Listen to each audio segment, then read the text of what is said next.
त्रिमूर्धानम् सप्तरश्मिन् गृणीषेणोऽनमग्निम् पित्रोरुपस्थे षत्तमस्य चरतो ध्रुवस्य विश्वादिवो रोचनापप्रिवांसम् उक्षामहाभिवक्षये अजरस्थस्थापितवोदर्विश्वः उर्व्याः पदो निदधाति सानो रिहन्त्यूधो अरुषासो अस्य समानम् वत्समपि सञ्चरन्ति विश्वग्धेनो विचारतः सुमेके अनपवृज्यामध्वनोमिमाने विश्वान्केताम् अधिमहो दधाने धीरासः पदम् कवयो नयन्ति नानाहृदा रक्षमाणा दुर्गम् शिशासन्तः पर्यपश्यन्त सिन्धो माविरेभ्यो अभवत् सूर्योर्वेण दृक्षेण्यः परिकाष्ठासुजेन्ययीरेण्यो महो अर्भाय जीवसे पुरुत्रागदभवत्सूरहेभ्यो गर्भेभ्यो मघवा विश्वदर्शतः तथा ते अग्ने सुजयम् राजोर्ददासुर्वाजेभिरासुषाणाः उभे यत्तोकेतनजेतथा नारदस्सहान् ऋणयन्त देवाः बोधा मे अस्य वचसोऽजविष्ठमम् निष्ठस्य प्रभृतस्य स्वधावः ईयदित्वो अनुत्वो गृणादि वन्दारुस्ते धर्मम् वन्दे अग्ने ये वायवो मामते यन्ते अग्ने पश्यन्तो अन्धम् दूरिरादरक्षणम् रक्षतान् सुकृतो विश्ववेदादित्सम् दयद्रिपभो नागदेभुः यो नो अग्ने अररिवाङ्गायुररातीवा वर्चयति द्वयेन मन्त्रो गुरुः पुनरस्तुसो अस्मानो विशिष्टधर्मम् दुरुक्तैः उत वायः सहस्य प्रविद्वान् मर्तो मर्तम् वर्चयति द्वयेन अतः पायस्तवमानस्तुवन्तमग्ने वाकिम् नो दुरिराजधायीः मधीर्ययीम् विष्टो मादरिस्वाहोदारम् विश्वाप्सम् विश्वदेव्यम् नियन्तधर्मनुष्यासभिक्षस्वा अर्णचित्रम् वपुषे विभावम् ददानविन्नदभन्तवन्माग्निर्वरो सम्मतस्य चाकन् युषन्त विश्वान्यस्य कर्मोपस्तुतिम् भरमानस्य कारोः नित्ये जिन्नुयम् सदने जगृभ्रे प्रशस्तिभिर्दधिरे यज्ञयासः प्रसूनायन्त गृभयन्त यष्टावस्वासो नरचिरोरारहाणाः पुरूणीदस्मो निरीयादिजम् भैराद्रोचते वनः विभावा आदस्य वादो अनोवादिशोतिरस्तुर्न सर्यामसनामधुद्योन्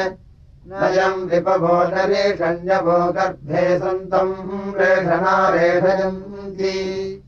अन्धाः पश्यानदभन्नभिख्या नित्यासयीम् प्रेतारो अलक्षणन् महस्स राजजेष देपधिर्दन्निनजिनस्य पशूनः पदः उपद्रजम् तमद्राजो विधन्नित् स यो वृषा नराम् नरोदस्योऽस्रवोभिरस्ति जीवपीतसर्गः प्रजस्तस्रानश्रीतयोनौ आयः पुरम् नार्मिणीमदीदे दत्यः कविर्नभन्यो ओ नार्वा सूरो नरुरुक्वाम् छदात्मा अभिद्विजन्मात्रीरोचनानि विश्वारजांसि सुजानो अस्तात् होतायुजुष्टो अपांसधस्थे अयम् स होतायोद्विजन्मा विश्वादधेवार्याणि श्रवस्या मर्तो यो अस्मै सुतुको ददास उरुत्वा दास्वान्वो चेदिरग्ने तपस्विता रोदस्येव शरणामहस्य व्याधिनस्य धनिनः प्रहोषे चितरारुषः कदाचन प्रजिगतो अदेवयोः स चन्द्रो विप्रमर्त्यो ममो व्राधम् तमो दिवि प्रप्रेत्ये अग्ने वनुषस्याम नेत्रम् नयंसिम् यागोषु गव्यवस्वाध्यो विदधे अप्सुजीजनन् अरेजेताम् रोदसीपा च सा गिरात् प्रतिप्रियम् च जनञ्जनुषामवाह यद्धत्यद्वाम्बुरुमीलस्य सोमिनः प्रमित्रा सोनदधिरे स्वाभुवाः अधक्रतुम् विदतम् गातुमच्चतभुतश्रुतम् वृषणापस्यावतः आवाम्भूषान् क्षिरयो जन्मलोकस्य प्रवाच्यम् वृषणारक्षसे महे यदि मृता जभगतो यदर्वते प्रोत्र यासिम्यावीतो अध्वरम् प्रसाक्षितिरसुरजामहि प्रजर्तावानाभृतमाघोषतो बृहत् युवम् दिवो गृहतो दक्षमाभुवम् कान्नधुर्युपयुञ्जाते अमः मही अत्र महिना वारमन्वतो रेण वस्तु च आसग्मन्धेनवाः स्वरम् दितावूपरतादिसूर्यमानिमृता गुषसस्तक्ववीरीव आवामृताय केशिनीरनूषतमित्रयत्रवरुण गातुमर्चतः अभत्मनासृजतम् पिन्वतम् धियो जिवम् विप्रस्य मन्मनाभिरज्यतः यो वाम् यज्ञैः स समानो हतसति कविर्होता यजति मन्मसाधनः उपाहतम् गच्छतो बीतो अध्वरमच्छागिरस्वमलिङ्गम् तमस्मयो युवाम् यज्ञैः प्रथमा गोभीरञ्जतरुतावानामनसो न प्रयुक्तिषु भरम् मन्मना संयता गिरो दृप्यता मनसा रेवता साथे रेवद्वयो ददाथे रेवता साथे नरा मायाभीरितभूतिमाहीनम् वान्द्यावोहभिर्नोत सिन्धवो न देवत्वम् पनजो नानसुर्मघम् युवम् वस्त्राणि बीभसावसाथे युवोरच्छिद्रामन्तवोह सर्गाः अपादिरतमृतानि विश्वऋतेन मित्रावरुणासु चेथे एतश्चनत्वो विचिकेतदेषाम् सत्यो मन्त्रः कविशस्तर्घावान् शिरसिंहन्ति चतुरश्रिरुग्रो देवरिलोह प्रथमाजूर्यन् अपादेति प्रथमा पद्वतीनाम् कस्तद्वाहम् मित्रावरुणाचिकेत गर्भो भारम्भरत्याचीदस्य ऋतम् विभक्तिनृतन्नितारीर् रयन्तमित्परिजारम् कनीनाम् पश्यामसिनोपनिपद्यमानम् अनपप्रज्ञापिततावसानम् प्रियम् मित्रस्य वरुणस्य धाम अनस्वो जातो अनभीसुरर्वाकनिक्रतत्वदयदूर्ध्वसानोः अथैतम् ब्रह्मजुषुर्युवानः प्रमित्रे धाम वरुणे गृणन्ताः आधेनवो मामतेजमवन्तीर्ब्रह्मप्रियम् दीपजान् स्वस्मिन्नूधन् विद्वोभिक्षेत वयुनानि विद्वानासा विवासन्नदीति मुरुष्येत् आवाम् मित्रावरुणा हव्यजुष्टिम् नमसा देवावसावृत्याम् अस्माकम् ब्रह्मपृतनासु दह्या अस्माकम् वृष्टिर्दिव्यासु पारा महसजोषाः हव्येभिर्मित्रावरुणानहोभिः घृतैर्घृतस्नो अधयद्वामस्मे अध्वर्यवो नधीतिभिर्भरन्ति प्रस्तुतिर्वान्धामनप्रयुक्तिरयाः मित्रावरुणासु वृत्तिः हिनक्ति यद्वाम् विदधे होता सुम्नम् वाम् सूरिर्वृषणाभिलक्षणन् दीपाय धेनुरदीतर्वृताय जनाय मित्रावरुणाः विर्दे हिनोति यद्वाम् विदधे समर्याम् सरातहम् व्योमानुषो न होता उत वाम् विक्षुमध्यास्पन्धो गावापश्च पीपयन्त देवीः उतो नो अस्य पूर्व्यः प्रतिर्दम् वीतम् पातम् पयसमुश्रियायाः कृष्णार्णवम् वीर्याणि प्रवोदम् यः पार्थिवानि विममे रजांसि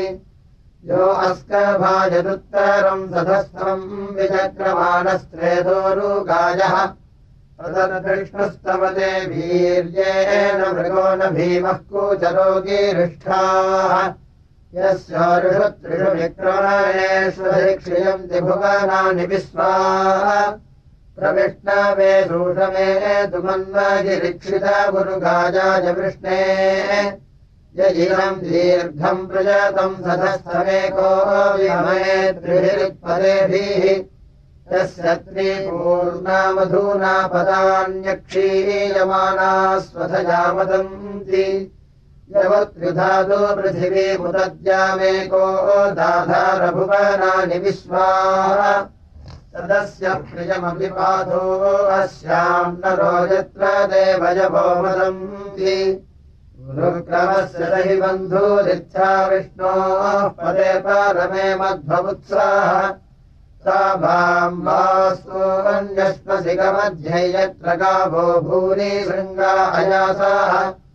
अत्राहतदूरुगायस्य पृष्ठः परमम् पदमवभाति भूरि प्रभक्त्वाम् तमन्धसोऽधियाजते महेशूराय विष्णवेदार्चत यासानूनि पर्वतानामदाभ्यामहस्तश्चतुरर्वदेव साधुना एषमित्था समरणम् सिमीवतोरिन्द्राः विष्णोऽसु तपामुष्यति यामत्याय प्रतिधीयमानवित्कृशानो रसनामोरुष्यथाः आयीम् वर्धन्ति मह्यस्य पुंस्यम् मातरा नयति वेदसे भुजे दधातिपुत्रो परम् परम् पितुर्नाम तृतीयमधीरोचने दिवः तत्तदिकस्य पुंस्यम् गृणीमशीलस्य त्रातुरगृहस्य मीलुषाः यः पार्थिवानि त्रिभिरुद्विगामभिरुक्रमिष्टोरुगायाय जीवसे वेलितस्य क्रमणे स्वदृशो भिक्षायमत्यो भुरण्यति तृतीयवस्य न किरातदर्शति वयश्च न पदयम् तः पदत्रिणाः चतुर्भिः साकम् न बलिम् च नामभिश्चक्रम् न वृत्तम् यदीङ्ग्रवीविवदति बृहच्छरीरो विविमानरुक्वभिर्युवकुमारप्रत्येत्याहवम् भवा मित्रो न सेव्यो घृतासु निर्विभूतद्युम्नये भजावु सप्रथाः अधादे विष्णो विदुषाचिदध्यस्तोमो यज्ञश्च राज्यो हविष्मता यः पूर्व्याय वेदसे नवीयसे सुमध्यानये विष्णवेददासरि यो जातमस्य महतो महि प्रवत्से दुःश्रवोभिर्युज्यम् चिदभ्यासत् तमुस्तोतारः पूर्णम् यथा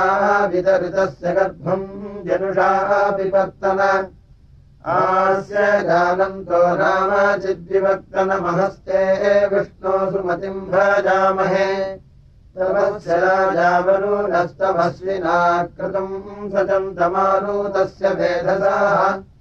राधारदक्षमुत्तममहर्विदम् व्रजम् च विष्णस्य जीवाम् अपोर्नुते आयो विवाय सचथा जदैर्यरिन्द्राय विष्णः सुकृते सुकृत्तरः मेधा जन्मस्त्रगधसहार्यमृतस्य भागे यजमानमाभजत् अभोज्जग्निर्ममुदे सूर्यो व्यूषाश्चन्द्रामह्यावो अर्चिषाः आयुक्षातमस्विना जातमेरथम् रासावीद्देवः सविता जगत्पृथक्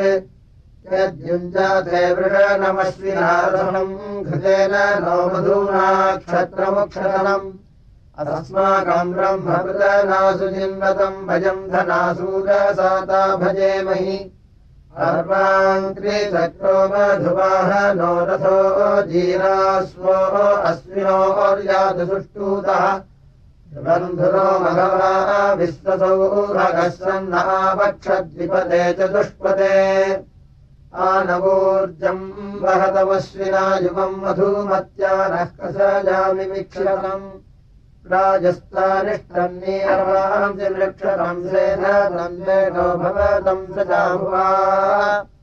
युवम् गगर्भम् जगदीर्धत्सो युवम् विश्वेषु भुवनेष्वन्तः युवमग्निम् च वृणना भवश्च वनस्पतीङ्गश्विना वैराजेथा युवम् हस्तो भिडजा भेडजेभिरसो हस्तो रथ्या आराच्येभिः अतोः क्षत्रमधिधत्तमुग्रायो माम् गमिष्मान् मनसा ददास वसुनो अभिवादयमनाः ॐ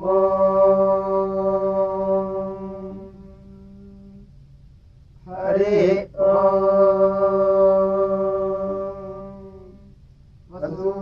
रुद्रापूर्वन्तु बृहन्तादस्यतम् नो वृषणाभभिष्टौ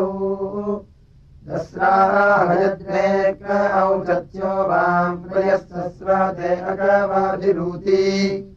को वाम् दासस्सु मतयेति तस्यैव सूयध्ये नमसा पदे गोः जिगतमस्मे रेवतीः पुरन्धीः कामप्रेणेव मनसाचरन्ता युक्तो हयद्वाम् तौग्र्याय भेरुर्विमध्ये अर्णसोधायि वज्रः उपवामवः शरणम् गमेयम् सूरो राज्ञपदयभिरेवैः उपस्तुतिनौ तच्यमूरुष्येन्मामाभिमेप तत्रिणी विदुग्धाम् मामे दोदसादयश्चितो धात्प्रियद्वाम् बद्धस्व निगादादिक्षाम् नमागरन्नद्यो मातृतमादासायदीम् सुसमुग्धमबाधूः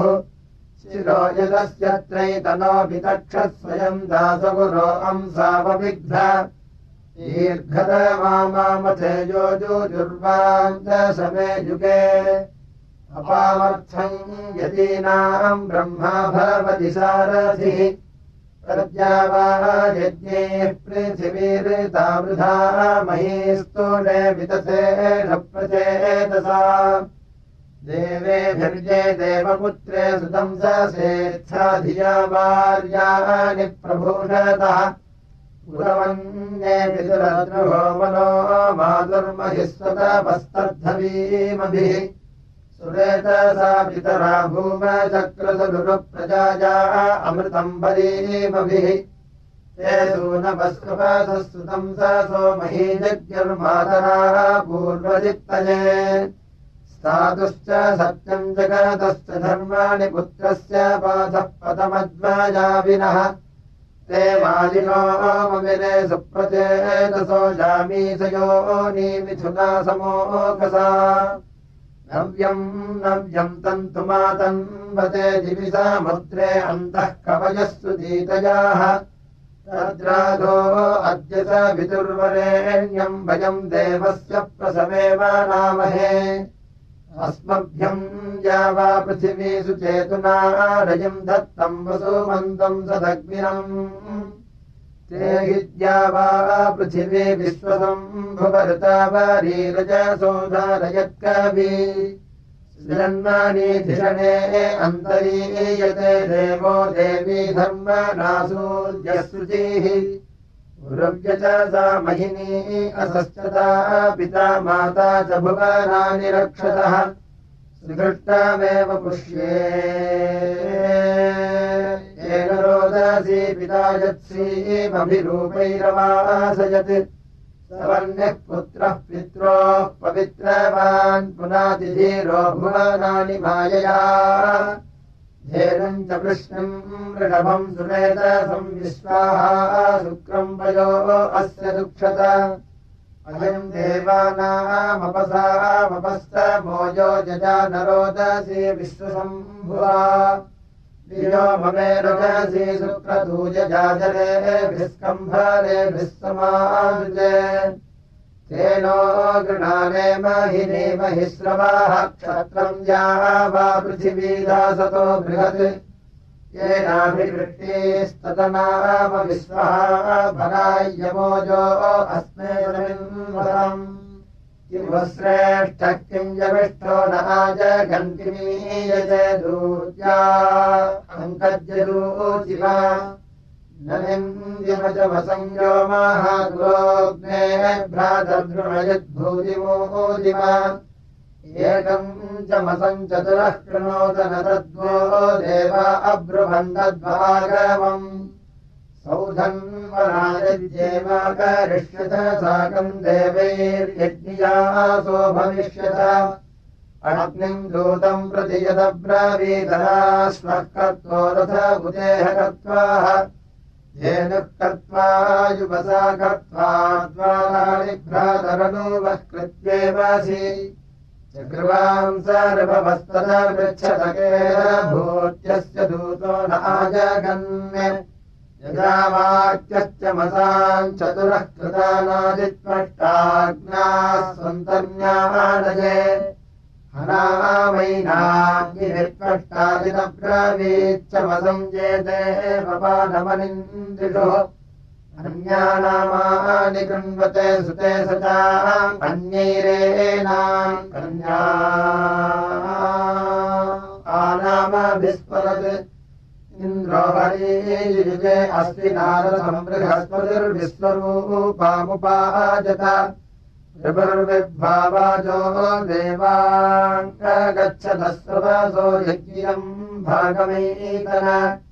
निश्चर्मणो गामऋणीतधीतिभिर्याचनम् दायुवसाताग्रेणोतन सौधन्वना अश्वदश्वमदक्षतयुक्त्वा रथमुपदेवायातन गिरमोदकम् पीबदेत्यब्रवीतनेदम् वाघापिपतामुञ्जने जनम् सौधन्वनायदितन्ने वर्यसतृतीये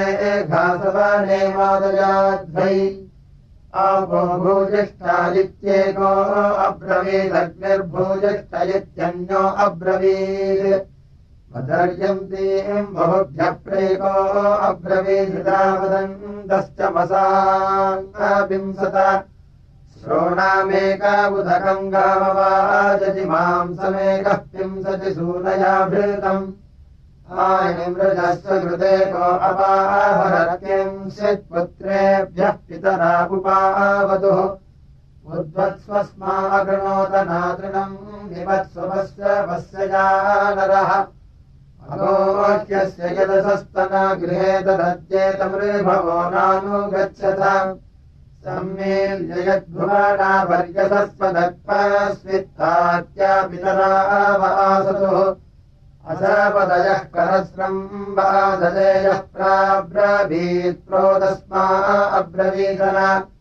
सुषुप्वाम् सर्ववस्तदा वृक्षागोह्यकैवन्नो अबूबुधत्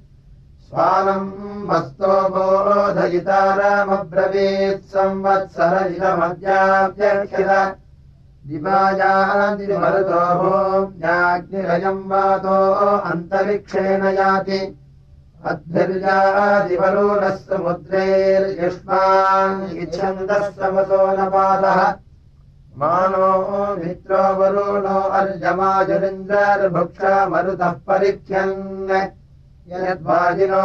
देवजातस्य सप्ते प्रवक्ष्यामो विदधे वीर्याणि यन्निर्नजालेऽप्नसा प्रावृतस्य दातिम् गृभीताम् मुखतो नयन्ति सुप्राङ्गजो मेऽव्यद्विश्वरूप इन्द्रापूष्णोः प्रियमप्येधिपाथाः येरच्छागः पुरो अश्वेन वाजिना पूष्णो भागो नीयते विश्वदेव्यः अभिप्रियम् यत्पूरो नासमर्वदात्पष्टे देनम् सहस्रवसा जिन्वति यद्भविष्यमृतसो देवयानम् धर्मानुषाः पर्यस्वन्नयन्ति अत्रागोष्ठः प्रथमो भागयेति यज्ञम् देवेभ्यः प्रतिवेदयन् नयः होराध्वर्युरावयाग्निबिन्धोग्रावग्राभपुतसं सासु विप्रः तेन यज्ञेन स्मरम् कृतेन स्विष्टेन भक्षणा प्रीणध्वम् यूपव्रस्कामुदयेयोपवाहाश्च शालं ये अश्वयूपाय दक्षति ये चार्वते पचनम् सम्भरम् चितो तेषामभिगोर्तिर्नयिन्वतु उपप्रागात् सुमन्मेधायमन्म देवानामासा उपवीतपृष्ठः अन्वेनम् विप्राऋषयो वदन्ति देवानाम् पुष्टे च कृमासु बन्धुम् यद्वाजिनो धाम सन्तानमर्वतो यासीर्षण्यारसनारज्जूरस्य यद्वाघास्य प्रभृतमास्ये एतृणम् सर्वाता ते अपि देवेष्वस्तु यदस्वस्य क्रविषो मक्षिका स यद्वास्वरो स्वधीतो रिक्तमस्ति यद्भस्तयोस्ववितुर्यन्नकेषु सर्वाता ते अपि देवेष्वस्तु यदो मध्यमुदरस्य भवाति च आमस्य क्रविषो गन्धो अस्ति सुकृतादच्छ वितारः कृण्वन्तु तमेधम् श्रुतपाकम् पचन्तु यत्ते गात्रादग्निना वच्यमानादभिशूलम् निघतस्यापधावति मातद्भूम्यामाश्रीषन्मातृणेषु देवेभ्यस्तदुसद्भ्यो रातमस्तु ये वाजिनम् परिपश्यन्ति पक्वम् ये माहुस्सुरभिर्निर्हरेति ये चार्वतो मांसभिक्षामुपासतमुतो तेषामभिगोर्तिर्नयिन्वतु यन्नीक्षणम् मांसजन्यामुखाया पात्राणि योष्णासेचनानि ऊष्मण्याभिधाना तरूणामङ्गाः सूनाः परिभूषन्त्यश्वम् निक्रमणम् निषदनम् विवर्तनम् यच्च पद्भिः समर्वतः यच्च पपो यच्च घासिम् जघास सर्वाता ते अपि देवेष्वस्तु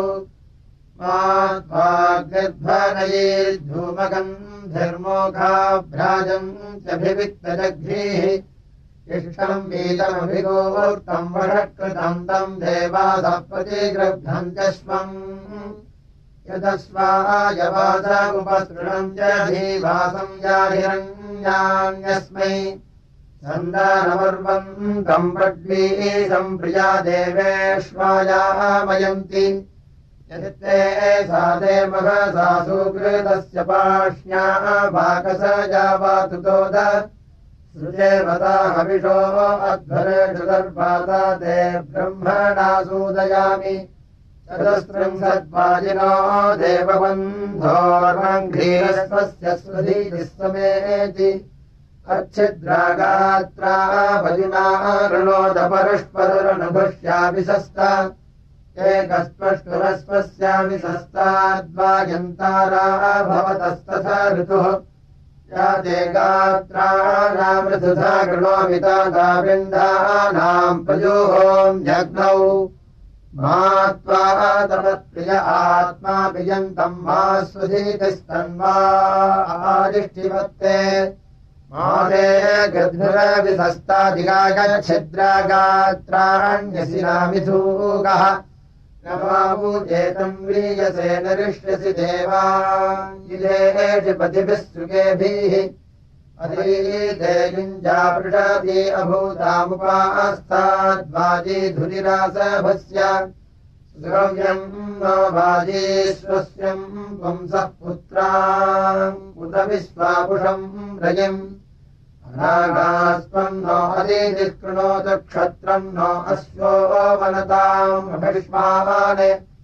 यदक्रन्दः प्रथमम् जायमानबुद्ध्याम् स मुद्रादुतबाहुरीशात् सेनस्य पक्षः ऋणस्य बाहूपस्तुत्यम् मही जातम् ते अर्वन् यमेन दत्तम् कृतयेन मायुनगिन्द्रायेनम् प्रथमो अध्यतिष्ठत् गन्धर्वो अस्य रसनाम गृह्णात् सूरादस्वम् वसवो निरादष्ट अधीयमो अस्यादित्यो अर्भन्नसि कृतो गुह्येन व्रतेन असि सोमेन समया विवृक्त आहुस्ते त्रीणि दिविबन्धनानि त्रीणिदाहुर्दिविबन्धनानि त्रीण्यप्सु त्रीण्यन्तः समुद्रे उदेवमेव वरुणश्चान् सर्वम् यत्रादाहुः परमम् जनित्रम् इमा देवाजिन्नवमार्जनानि मा सभानाम् समितम् विधाना अत्रा ते भद्रारसना पश्य मृतस्य याभिरक्षन्ति गोपाः आत्मानम् ते मनसा रातजानामवो दिवा पतयन्तम् पतङ्गम् शिरो अपश्यम् पथिभिः सुखेभिररेणुभिर्जेहमानम् पतत्री अत्रा ते रूपमुत्तममपश्यम् जिगीषमानमिषापदे गोः यदा देवत्तो अनुभोगमानलादिग्रशिक्षपोषधीरजीवः अनत्वारथो अनुवर्यो अन्वन्ननुगावो नभगः कनीनाम् अनुव्राता सस्तव सख्यमीयुरनो देवाममिरे बीजन्ते हिरण्यशृङ्गो यो अस्य पादामनो जवावरजिन्द्र आसीत् देवाजितस्य विरज्यमाजन्यो अर्वन्तम् प्रथमो अध्यतिष्ठत् ईर्मान्तासस्सिनीकमध्यमासः संसूरनासो दिव्यासो अत्याः हंसाजीवश्रेणिसो यतम् ते यदाक्षेषुर्दिव्यमज्ममस्वाः तव शरीरम् वद जिष्मर्वन्तव चित्तम् वाताजिभद्रजीमान् तव शृङ्गानि विष्ठीता पुरुत्रारण्येषु जर्भूराणाचरन्ति उपप्रागाच्छसनम् वाज्यर्वादे भद्री चामनसादीध्यानः अजः पुरोणीयते नाभीरस्यानुपश्चात् कवयो यन्ति रेभाः उपप्रागात् परमम् यत्सदस्तमर्वाच्चा पितरम् मातरम् च अद्या देवान् जुष्टतमोहि गम्यासास्ते दाजुषेवार्याणि अस्य वामस्य पलितस्य होतस्तस्य भ्राता मध्यमो अस्य स्नाः तृतीयो भ्राता घृतपृष्टो अस्यात्रापस्यम् विस्पतिम् सप्तपुत्रम् सप्तयुञ्जन्तिरथमेकचक्रमेको अश्वो वहति सप्तनामा तृणाभिचक्रमचरमनर्वम् यत्रेमा विश्वाभुवनाधितस्तुः इमाम् रथमधिजे सप्ततस्तः सप्तचक्रम् सप्तवहन्त्यस्माः सप्तस्वसारो अभिसन्नवन्ते यत्र गवाम् निहिता सप्तनाम ओदजविष प्रथमम् जायमानमस्तन्वन्तम् यदनस्था बिभर्ति भूम्यासुरसृगात्मा क्वस्मित्वो विद्वाम् समुपगात् प्रष्टुमेतत् आकः पृच्छामि मनसा वीजानम् देवानामेनानिहिता पदानि वत्से भष्कयेभिः सप्ततन्तोन्वितत्मिरे कवयवो तवाहु अधीविद्वान् चिकिदुषस्ति तत्र कवीन् पृच्छामि विद्मनेन विद्वान् विजस्तस्तम् भरणिपादजाम् सिजस्य रूपे किमपि स्विदेकम्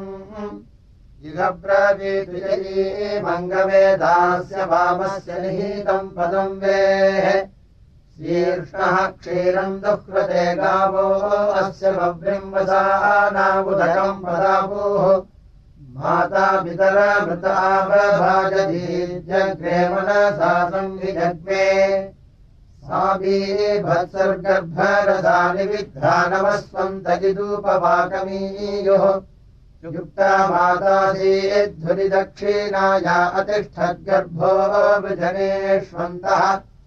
अमीमे द्वत्सो अनुगाम पश्यद्विश्वरूप्यम् त्रिषु योजनेषु तिस्रो मातृस्त्रीन् पितॄन् बिभ्रदेकभूर्ध्वस्तस्थौमेमवग्लापयन्ति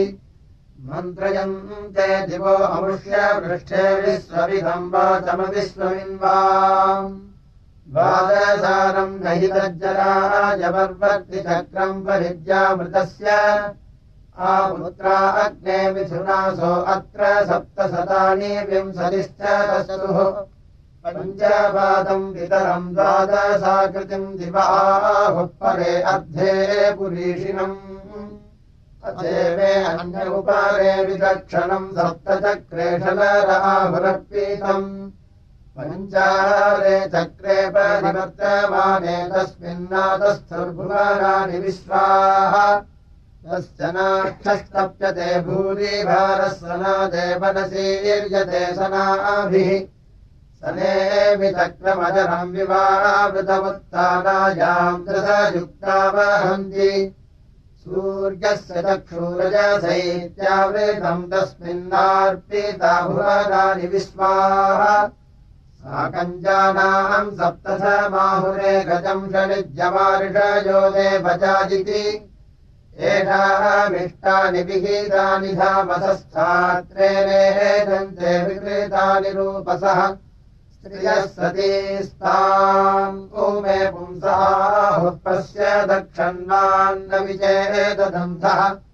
रवैर्यः पुत्रः स यीमाचिकेतयस्तावीजानात् स पितुष्पिता सत् अवः परेण परयेणावरेण पदा वत्सम् बिभ्रति गौरुदस्तात्